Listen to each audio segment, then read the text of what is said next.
Assalamualaikum students, आज यहाँ पर हम क्लास मैथ चैप्टर नंबर 1 वास्तव संख्या रियल नंबर। तो स्टूडेंट्स एडी वीडियो আগত আমি কি অনুসরণী 1.4 क्वेश्चन नंबर 1 এর পৰা 5 লৈকে পঢ়িছো। আজি আমি তোমালোকক क्वेश्चन नंबर 1 ৰ 6 ৰ পৰা 10 লৈকে কৰি দিম। সব স্টুডেন্টস क्वेश्चनত কি কৈছে এই অংকবিলাক কি দীৰ্ঘহৰণ নকৰাকৈ ইয়া কি এই অংকবিলাক কি দীৰ্ঘহৰণ নকৰাকৈ আমাক এই অংকবিলাক কি পৰিসমাপ্ত আছে নে না এটা আমাক কি চেক কৰিব লাগে, এটা আমাক উলিয়াব লাগে। যেতিয়া আমাক কি পরিসমাপ্ত হবে তেতিয়া আমাক কি হ'ব 2 to the power n into 5 to the power m এটো আহে যেতিয়া হ'ব তেতিয়া আমাক কি হ'ব পরিসমাপ্ত হ'ব। কোনটো যেতিয়া q2 মানে হৰটো যেতিয়া এটো আকৃতিৰ হ'ব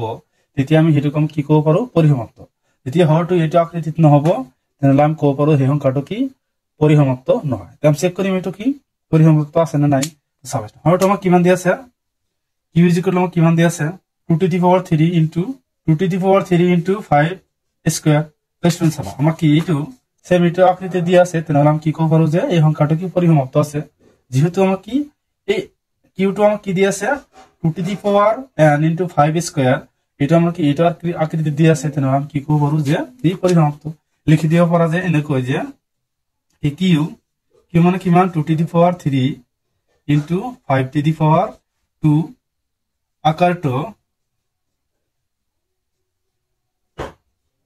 আকারটো এটো আর হির হয় 2 to the power n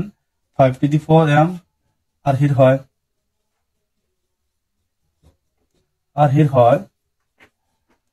তাহলে কি করব যে এই পরিসমাপ্ত ই মানে কি 23 divided by 2 to the power 3 into 5 square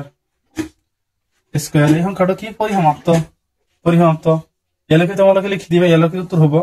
এটা আমি তোমালোকে 7 নম্বরটা করে দিম সবা। তো সবা স্টুডেন্ট 7 নম্বর কোশ্চেনটা কি দি আছে 129 divided by 2 square into 5 to the power 7 into 7 to the power 5 এই সংখ্যাটা আমাক কি পরিসমাপ্ত হয় না নাই এটা আমি চেক করি। তো স্টুডেন্টস আমাক কি কিমান দি আছে p কিমান দি আছে 129। এটা আমাক কি জিমানে দিয়া থাকে এটা আমার দেখা দরকার নাই। আমি কি সাম just Har to some q to some q কিমান দি আছে 2 square into 5 to the power 7 into 7 to the power 5 এটা আমি সাম। সবা স্টুডেন্টস আমি কি জানো যে q is equal to 2 square into 5 to the power 7 into 7 to the power 5 এই সংখ্যাটা আমার কি এটা আর হয় নাই 2 to the power n into 5 to the power m এটা আর হয় নাই তাহলে আমি কি করব যে এই অপরিসমাপ্ত লিখে দিবা যে এতে কি 2 square into 5 to the power 7 7 to the power 5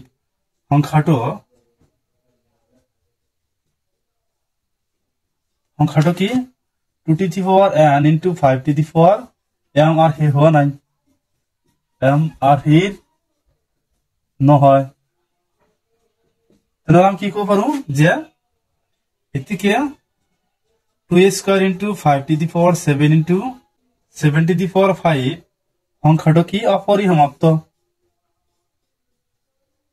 অপরিসমাপ্ত বা নিরবধি পৌনঃপুনিক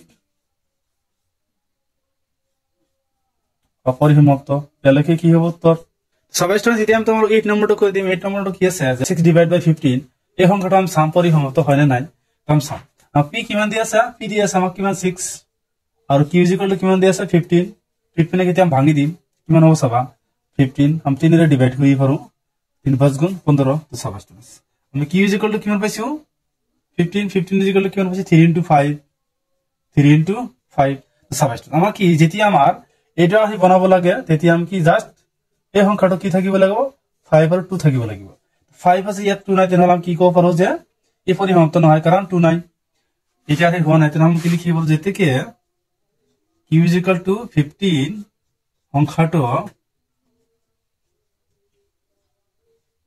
সংখ্যাটো কি 2 to the power n into 5 to the power m আর হে হোৱা নাই আৰ হেৰ নহয় তেনলে আমি কি ক'ব পাৰো এতে কি 6 divided by 15 সংখ্যাটো অপরিসমাপ্ত এলাকে কি হবে উত্তর। এতিয়া আমি তোমালোকক 9 নম্বরটা করে দিম সবা। আচ্ছা সবাই স্টুডেন্টস এতিয়া আমি তোমালোকক 9 নম্বরটা করে দিম 9 নম্বরটা কি করে সবা যে সংখ্যাটো কি পরিসমাপ্ত হয় না এটা আমাক পরীক্ষা কৰিব লাগে। p কিমান জানো 35 আর q কিমান জানো 50 তো জাস্ট আমি q to some q two ভাঙে দিয়া এর উৎপাদক কেনেকুৱা হয় কিটো ভাঙি দিয়া উৎপাদক কি হয় চাম আমি 2 ডিভাইড করি পারো কিমান 25 তারপর কিভাবে ডিভাইড করি 5 5 5 গুণ কিমান জানো 25 তাহলে q = কিমান পাইছো 50 50 = কিমান হচ্ছে 2 * 5 স্কয়ার সবাইটা নাম কি এখন কাটর কি গাত আমি অনলি লিখি পারো তাহলে এটি কোনটো আর হইছে 2 to the power n * 5 to the power m আর হইছে যেহেতু আমার কি n এর মান 1 আর m এর মান 2 এখন কতটা কি অবিভাজ্যাত্মক তাহলে নাম কি লিখি পারো যেতে কি 50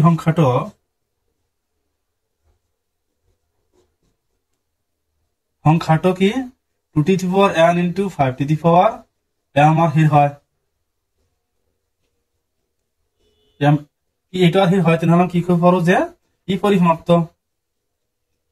এটা আর হয় তাহলে কি করব পারো যেতে কি 35 ডিভাইড বাই 50 সংখ্যাটো কি পরিসমাপ্ত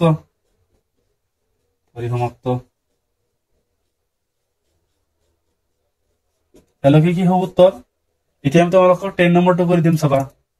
স্টুডেন্টস এটি আমি তোমালোকক 10 নম্বর অঙ্কটা সমাধান করে দিম কোন দিয়া আছে 77 ডিভাইড বাই 210 এইটো আমি কি লঘিষ্ঠ আকাৰত লম কি ৰে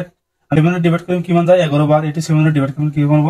3 বার আর এর ভিতর কি দেব 0 বার তাহলে কি বার পাইছো যে 11 ডিভাইড বাই 30 এটা যদি আমি কি ভাঙি দিম এটা আমি এতিয়া সাম যে পরিসমাপ্ত নে অপরিসমাপ্ত সবা পি আমি কিমান জানো 11 আর q = কিমান জানো 30 তব q টো ভাঙি দিম 30 কিমান সাম 2 ডিভাইড করে দিয়া কিমান হবে 15 15 কাম কি রে ডিভাইড কৰিম 3 রে 5 3 5 গুণ 15 তো সবা স্টুডেন্টস আমা আজ যেতিয়া পরিসমাপ্ত হয় তেতিয়া কি থাকিব লাগিব 2 আর 5 ইয়াত আছে কি 2 5 আছে তার উপর কি 3 সংখ্যাটো আছে তেনেহলে ইয়াক আমি অপরিসমাপ্ত কব পাৰো কাৰণ 2 to the power n * 5 to the power m আৰ নহয় তেনেহলে আমি কি কব পাৰো এই অপরিসমাপ্ত লিখি দিবা যেতে কি 30 তুমি 210 লিখিব পারা 30 সংখ্যাটো 2 to the power n * 5 to the power m আর নহয় এটা নহলে আমি সেই সংখ্যাটো কি পরিসমাপ্ত কব নোৱাৰো নয়তো লিখি দিবা যে 77 ডিভাইড বাই 210 বা 11 ডিভাইড বাই 30 সংখ্যাটো দুটা এটা লিখলে হল সংখ্যাটো অপরিসমাপ্ত